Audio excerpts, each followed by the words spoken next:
Tapi lu ngelihat ini sekarang bro, Bitcoin tuh kira-kira trajektorinya kan pertama lu lihat 2014, lu percaya dan lu bikin exchange untuk jual itu. Tapi lu lihat ini kemana bro? Dalam waktu mungkin sekitar 2030, 2035, 2040, Bitcoin ini bakal jadi aset seperti apa? Dulu kan awalnya mungkin untuk transaksi sama orang lucu-lucu lah ya. Iya. Orang nggak gitu percaya. Tapi sekarang kan sudah diakui dunia. Betul. Udah 1,86 triliun sekarang kan per kita syuting ini market cap-nya.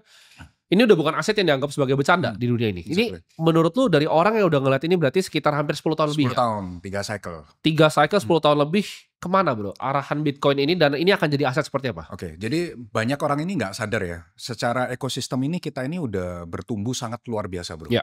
Kalau lu tahu pertama kali di 2014, Bitcoin is means nothing bro. Ya. Gua ada sebuah cerita yang gua nggak pernah share dimanapun ya. 2015 kan gue mendirikan Drift. 2016 seperti startup pada umumnya, gue itu cari funding bro. Oh lu cari funding waktu itu? Sempat itu gue cari funding, karena gue harus nerima Bitcoin dengan jumlah banyak kan, jual semua, gue cari funding lah. Terus gue ketemu salah satu VC yang terbesar di Southeast Asia. Kalau gue kasih kisahnya tau lah namanya. Gue tuh udah nyiapin nih presentasi gini seminggu, wah bikin pitch yang sebegitu kerennya ya. Pas gue datang, presentasi baru bro, slide pertama atau slide kedua, dia langsung stop gua dan dia bilang apa? Sorry, we don't want to touch Bitcoin. Oh. Wah, dia bilang Bitcoin is something like Ponzi or MLM bagi mereka waktu saat itu. 2016. Gua dibegitukan kan langsung kayak sakit hati gitu kan bos.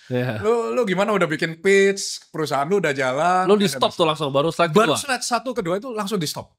Nah dari sejak itu gue tidak pernah lagi minta ke VC sejak itu.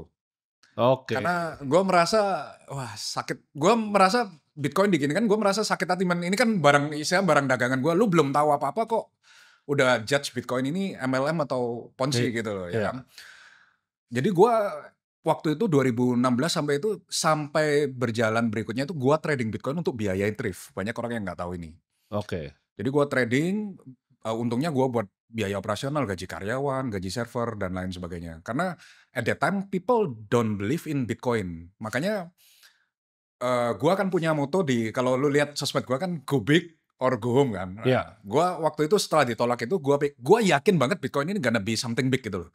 Daripada gue setengah badan, gue cemplungin semua capital gue punya, gue cemplungin semua effort gue ya ke dalam Bitcoin, bikin exchange. Atau kalau Bitcoin mati, exchange juga mati kan. Betul. Jadi either we go big atau go home. Nah lucunya pas 2021, nih VC email gue lagi. Lu tertarik gak kita invest di tempat lu? Nah ini yang teman-teman nggak paham bahwa sekarang everyone is into Bitcoin bro. Ya semuanya mau. Semua into Bitcoin. Dan kalaupun gue juga pernah bilang ini ya, SBR kan dari Trump bentar lagi akan jalan kan, strategic Bitcoin Reserve kan. Kalau ini udah jalan, otomatis negara lain ini akan domino efek gitu loh. Baik ke sekutunya di Europe, kemudian juga ke akan ikut Southeast Asia, betul. Karena saya udah bilang patokan negara-negara ini biasanya kan lihat US dulu. Kalau US sudah jalan, otomatis mereka seperti ngikutin gurunya lah. Jadi tinggal it's just a matter of time, the next bull run itu bukan lagi rebutan antara investor retail, ini bakal rebutan antar negara. Dan you can imagine lah the inflow. Dan juga yang orang nggak tahu bahwa biaya custody sekarang semakin murah. Dulu bro 2014 waktu Thrift pakai BitGo, custody itu kan cuma 1. 2015 itu BitGo biayanya 1%. Fireblock belum ada waktu itu? Belum ada. 1% Oke. per tahun. Sekarang semua custody itu begitu banyak. Biaya custody untuk institusional itu cuma 0,1 sampai 0,2% per tahun. Jadi you can see the cost decrease untuk institutional hold coin di license custodian. Jadi akhirnya apa? Institusi kalau mau hold ya misalnya untuk memuaskan regulator kan nggak boleh hold sendiri nih, harus hold di custody berlicense kan. Fee-nya ini semakin murah. Jadi there is no more obstacle gitu loh. Dan juga dulu nggak ada staking bro. Sekarang kan staking, DeFi, macam-macam ekosistemnya ini tambah banyak gitu loh. Jadi I think the future is very bright lah untuk crypto. Nah tapi kan gue percaya bahwa kalau misalnya lu belajar Bitcoin misalnya baru sejam baru lihat, lu akan jadi skeptik. Ya kan? Kebanyakan orang mungkin yang visi waktu itu juga skeptik. Karena gue juga dulu awal-awal skeptik. Lu juga mungkin pernah skeptik bro.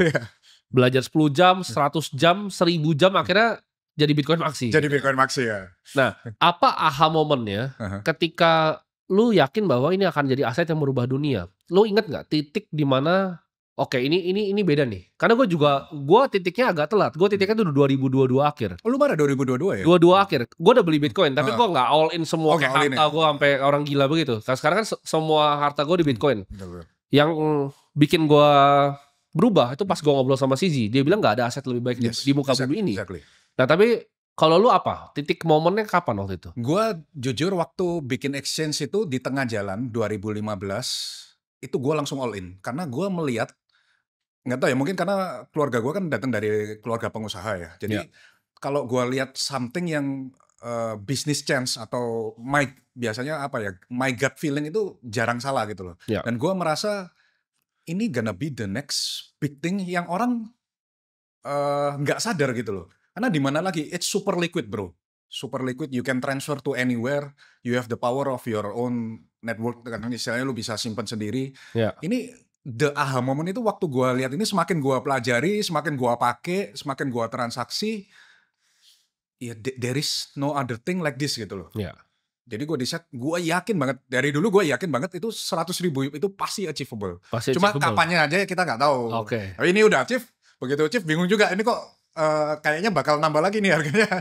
Jadi kayak manusia nggak pernah puas ya. Tapi ya itulah the aha moment, begitu kita lihat there is no other thing that can match Bitcoin at the moment ya, di saat kita bikin podcast ini. Sampai sekarang menurut lu nggak ada aset yang bisa match Bitcoin? Secara opportunity yes, menurut gua. Dan secara risknya juga kan Bitcoin udah nggak se-high risk dulu ya. Lebih ke arah medium lah. Kalau dulu kan masih ada kemungkinan Bitcoin jadi nol. Sekarang untuk Bitcoin jadi nol, it's sangat impossible gitu. Untuk lu percaya bahwa Bitcoin ke depannya nggak ada yang match bro, lu harus percaya bahwa Bitcoin ini nggak ada resiko ke nol kan? Yes. Menurut lu apa kemungkinan atau at least yang pernah lu debatkan di pemikiran lu? Kan lu holdnya banyak, gue juga holdnya banyak. Dan ini sebagai hal yang gue pikir juga gitu loh. Ada resiko mungkin seperti 51% attack dan lain-lain. Apa yang menurut lu itu ada kemungkinannya bikin Bitcoin ke nol atau nggak ada sama sekali? Gue yang paling takut dari dulu gue bilang itu regulasi bro. Kalau misal ada regulasi yang membahayakan Bitcoin, contoh kayak kemarin, misal ngomong amit-amit ya jangan sampai terjadi, Amerika nge-ban Bitcoin, it's gonna die bro. Tapi Cina kan nge-ban Bitcoin. Iya, tapi waktu itu kan Cina ban Bitcoin, ternyata di negara-negara lain yang ngambil gitu. Nah tapi kalau misalnya Amerika nge-ban Bitcoin, kemudian Eropa melakukan hal yang sama, ripple effect, I think the only risk yang poses untuk Bitcoin jadi nol, kalau semua negara ini serentak nge-ban Bitcoin. Satu, atau kedua, mereka menerapkan pajak yang unfriendly untuk crypto holder. Kalau di Indonesia kan untungnya negara kita udah suportif untuk crypto ya, bahkan final pajaknya. Iya, pajak final. Jadi kita cukup bayar 0,21%, how many profit you have, udah lu cukup bayar segitu. Dan akhirnya jumlah investor kripto di Indonesia kan udah membludak ya, 22 juta kemarin per Desember 2020. Itu single account atau multiple? Single saya rasa. Kemudian yang bikin concern berikutnya, regulasi ini kalau misalnya menghambat exchange untuk melakukan inovasi produk. Karena gateway orang masuk kripto pasti pertama itu pasti exchange bro.